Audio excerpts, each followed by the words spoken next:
ዛሬ በጣም ደብሮኛል። ከስንት ጊዜ በኋላ በጣም ደበረኝ ዛሬ። እንደምታውቁት እኔ ውስጤ ላይ ያለው ስሜት አልዋሻችሁም። ከብዶኝ ነበረ፣ ዛሬ ጨንቆኝ ነበረ፣ ደብሮኝ ነበረ። ከዚህ ምንድነው የምማረው? አይ ቲንክ አንዳንዴ መማር ይሰለቸኛል። አይሰለቻችሁም? አንዳንዴ በህይወት መማር አይሰለቻችሁም? ዋት መማሩ የሚቅርብኝ ዝም ብዬ ልኑር ብቻ ከነ ድብርቱ ከነ ጭንቀቱ ከነ ምናምኑ ህይወት ነች፣ በቃ ዝም ብዬ ልኑራት ብላችሁ አታውቁም? ሰው እንደዛ አይነት ቀን ያሳለፍኩት ዛሬ እላችኋለሁ። ግን አዶናይ ነኝና መማር ወዳለሁ ከህይወት። የዛሬ ትምህርቴን ላስረዳችሁ ፈልጋለሁ። አይ ቲንክ እግዚአብሔር የሆነ አዲስ ነገር ሲያቀድላችሁ ሁሌም በፈተና ነው የሚያሳልፋችሁ። እኔ ልብ ብዬ አስተውየዋለሁ።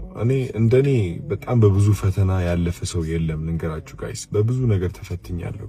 በብዙ ንቀት አልፌያለሁ፣ በብዙ ውድቀት፣ በብዙ ኖ እምቢ፣ አንተ በቂ አይደለህም ምናምን በጣም ኤክስፒሪየንስ ያደረኩኝ ሰው ነኝ። በእነዚህ ነገሮች አልፌያለሁና አስተውያለሁ። የእግዚአብሔር የበረከት ፕሮሰስ አይቼዋለሁ።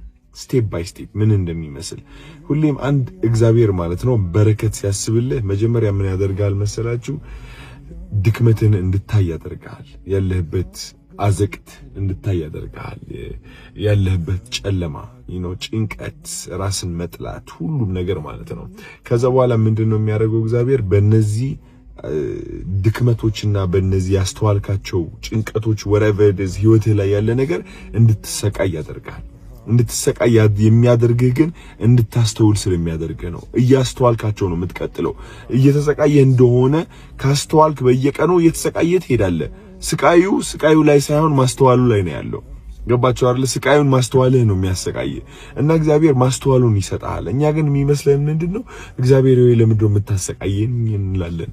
ግን ችግሩ ያላወቅንበት ማለት ነው እግዚአብሔር ማስተዋላችን እየጨመረው ነው።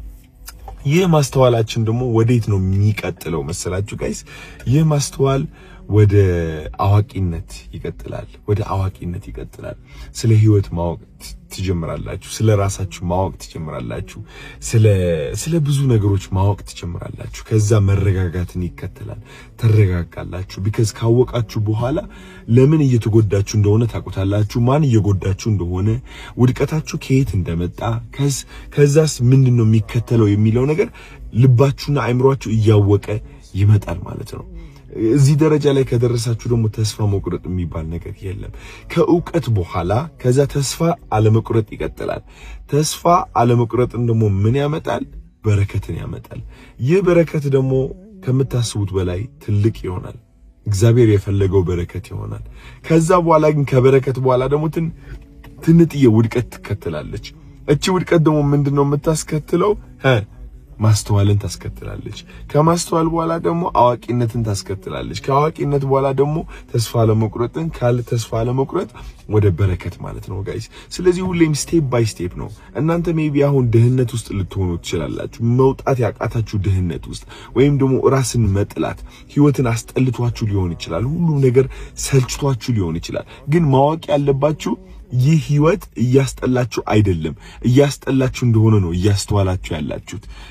ይህ ህይወት ስቃይ የበዛበት አይደለም። ስቃይ የበዛበት እንደሆነ ነው እያስተዋላችሁ ያላችሁት። ስለዚህ ማስተዋሉን አትጥሉት። እግዚአብሔር ነው እንደ ትዕድልት እንደ በረከት ጠቅልሎ እየሰጣችሁ ያለው። ለምን? ለአዲሱ በረከታችሁ እያዘጋጃችሁ ስለሆነ ማለት ነው ጋይስ። ልንገራችሁ፣ ስቃያችን ማስተዋል የማንችል ከሆነ ጋይስ በረከታችንን ማስተዋል አንችልም። ልብ ብላችሁ ተገንዘቡልኝ። ስቃያችን የማስተዋል አቅም ከሌለን፣ ድክመታችን ጎዶሎነታችን የማስተዋል አቅም ከሌለን፣ ጥንካሬያችንና ስኬታችን የማስተዋል አቅምም የለንም። ስለዚህ እኔ ሁሌም ኦፍ ኮርስ ዛሬ አሁን ወድቅ ያለው ብዬ አስባለሁ። ያጋጠመኝ ነገር አለ። ገባችሁ አይደለ? የሆነ የደበረኝ ነገር አለ። አስተውየዋለሁ። ግን ይህ ውድቀት አስተዋልኩት እንጂ ይህ ውድቀት የኔ ሆኖ ለዘላለም አይቀጥልም። ማስተዋሌ ነው ዋናው ነገሩ። ካስተዋልኩኝ በኋላ ደግሞ አውቃለሁ እንዴት አድርጌ እንደምወጣ ከዚህ ውድቀት። ካወቅኩኝ በኋላ ደግሞ ተስፋ አልቆርጥበትም ብዬ እቀጥላለሁ። ገባችሁ አይደል? ከዛ መጨረሻ ምን ይመጣል? በረከት ይመጣል ማለት ነው። እንደዚህ ነው ጋይስ። የእግዚአብሔር በረከት በዚህ ይሰራል። በጣም እንደምወዳችሁ ማወቅ አለባችሁ ከምታስቡት በላይ። እሺ እግዚአብሔር ነው የምላችሁ። እንደኔ ነው የምወዳችሁ እናንተ የኔ መስታወት ናችሁ እናንተ። በደንብ ነው የምወዳችሁ። ጋሽ ሰለሞንን መኪና እንግዛላቸው። በጣም እየጠበቅኩኝ ነው ጋይስ፣ እንዳትረሱት። እወዳችኋለሁ። እሺ ነገ እንገናኝ። ትልቅ ሰርፕራይዝ አለኝ ነገ።